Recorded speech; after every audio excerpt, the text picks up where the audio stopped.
Hi, thank you for coming back to another video. Where the last video we went over network security concept fundamentals. Now we're actually going to get directly into it a little bit more, and not too much more, but a little bit more of a general network attacks, right? So for general network attacks, we're going to go over two main base things, just technology-based network attacks and some social engineering network attacks as well. And network attacks can occur due to like vulnerabilities that were detected on the network. Kind of what I touched on a little bit on the last video, detected by malicious on the network as far as those vulnerabilities being exploited by a malicious attacker. And the attacker will utilize these attacks to access network resources or ensuring specific network resources aren't available.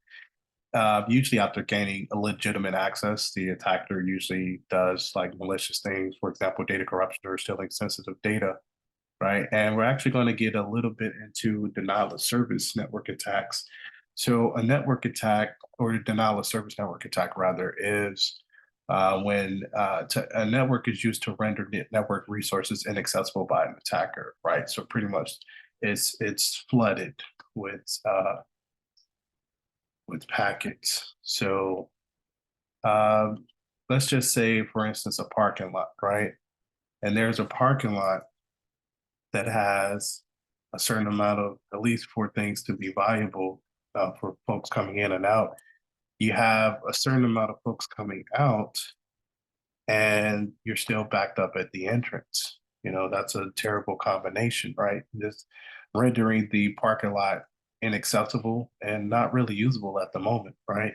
And that's kind of how it works when it comes to a DOS attack.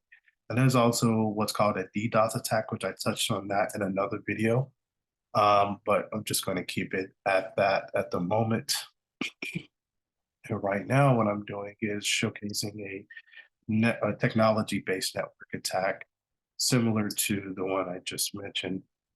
I'm just going to do a few things here. I'm actually going to copy this, right? Then I'm going to just keep pasting it.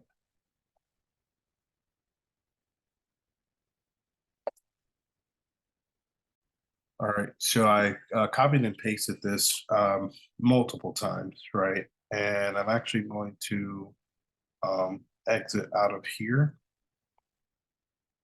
if it lets me. There we go. Perfect.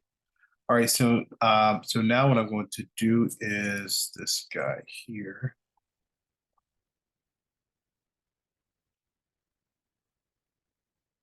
Okay, perfect.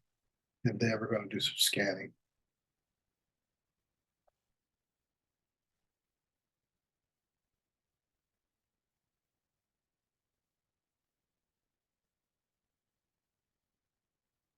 Perfect. May take a few for it to complete. Now, this command, right, just going to scan the network for available hosts. The attacker or any malicious attacker would be able to determine that the IP address of 192.168.0.2 is the domain control of the network and can launch an attack to disrupt the network services. Shouldn't take long to do this. And as you can see, again, MAC address, scan report, latency, and things of that nature, TCP and secure shell, the telnet, all of those things. Out of 256 IP addresses, 5 hosts were up and scanned in just over 30 seconds. So let's take a look at something else here. Let's retype.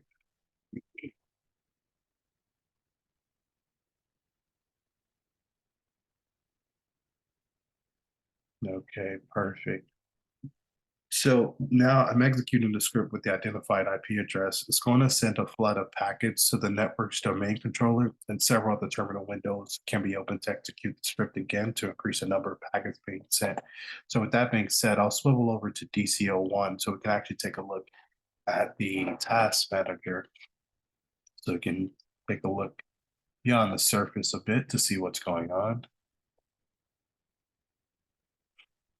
We want more details, of course, right? And let's take a look at our performance tab and particularly the Ethernet. As you can see, it was pretty quiet until can't exactly say how long ago, but not very recently. We saw a huge uptick in activity right associated with the IPv4 address. Now, the network adapter of the domain controller is being flooded with packets from the Kali device that I have here. And if more additional devices are added to the attack, it would cause the domain to actually become unavailable. So now what I'm going to do is have the attack be prevented and the flood of packets will be blocked. So I'm actually going to use Server Manager for this. And I'm just going to take this, and it doesn't take much. It's not like some, oh, you got to be a super genius to, at least for this here. In some cases, you do need definitely experience. Right here, what we're going to do is take advantage of the tools that we have at our disposal, right? So we understand where they're coming from, right? And they're coming inbound.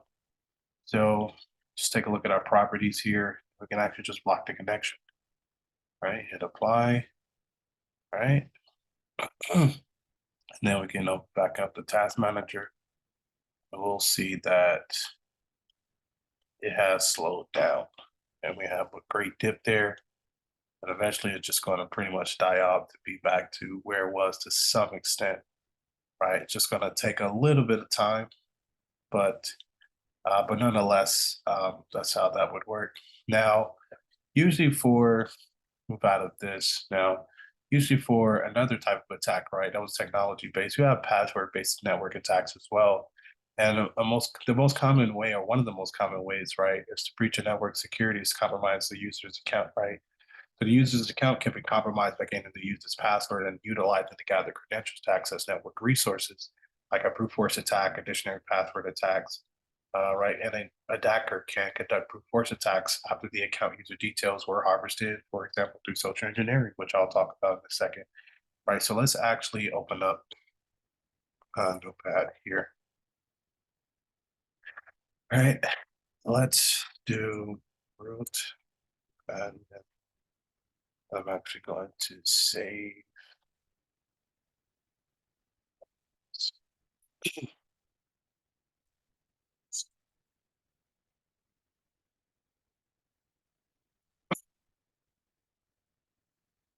Let's leave it in tools, and we're actually going to call this usernames, right? And then we're going to do another one too, right? And then that one is going to have, well, this one rather.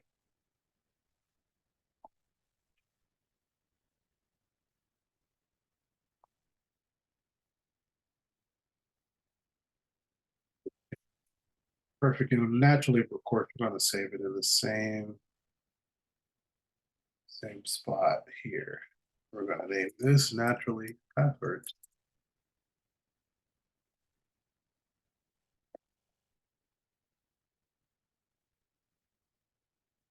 All right, perfect. So I'm actually going to close this out. Now, the Notepad app was used to create a username and password file, and the usernames and passwords and these files will be used with the Hydra application to perform a dictionary brute force password attack. And now in a real world scenario, more usernames and passwords would typically be added.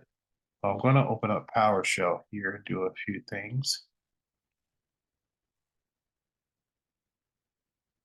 Right? We're going to use Hydra.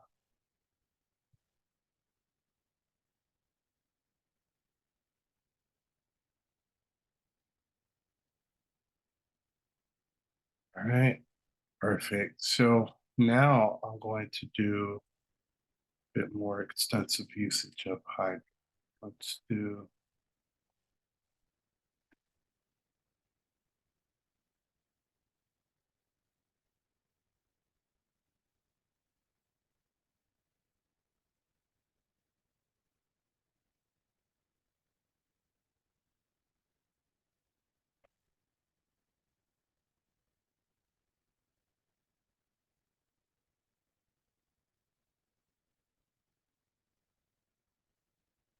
Shell. All right, perfect. So we're in. Sometimes it usually takes a couple of minutes to execute, but now as you can see, it displays the username and password that can be used to connect to the router. So it's going to take it a bit further. Secure shell admin. Um, let's see at this IP here. Now, the PFSense router has a security policy that limits the number of failed connections to the router. So therefore, a secure shell session cannot be established after the brute force password spring attack. Now, we can test if a connection can be established. The router can be restarted, and we can repeat a few things. That's fine. That's perfectly fine. So we're going to do this here instead.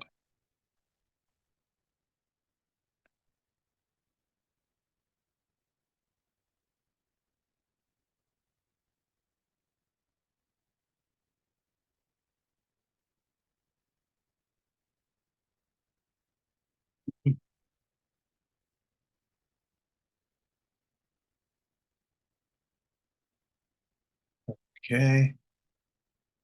Perfect. Now, a single brute force attack was conducted on the server similar to the secure shell attack.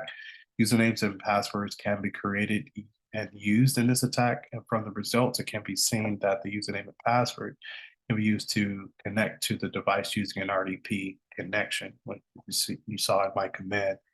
And there's different things like on-path attacks. You can use some DNS poisoning, some ARP spoofing, some VLAN hopping, rogue DHCP, rogue access point, twin, ransomware, malware, back spoofing, IP spoofing, deauthentication.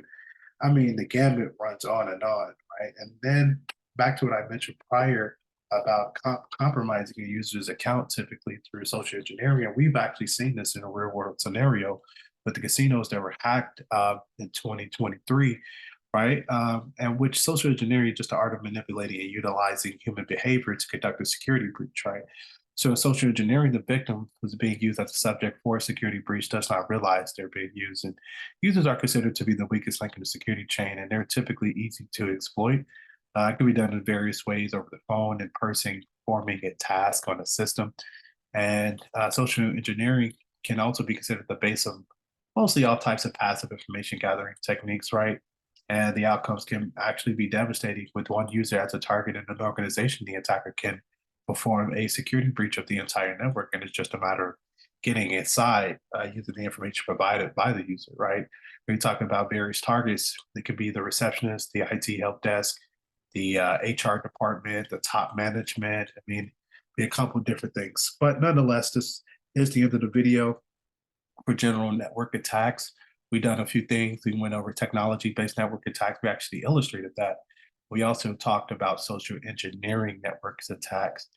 All right, so now we should all be able to kind of explain the common technology-based network attacks and at least somewhat how to, I would say initially how to prevent them, but really you can only mitigate them more so than preventing them, especially depending on your role to the company or enterprise that you're a part of.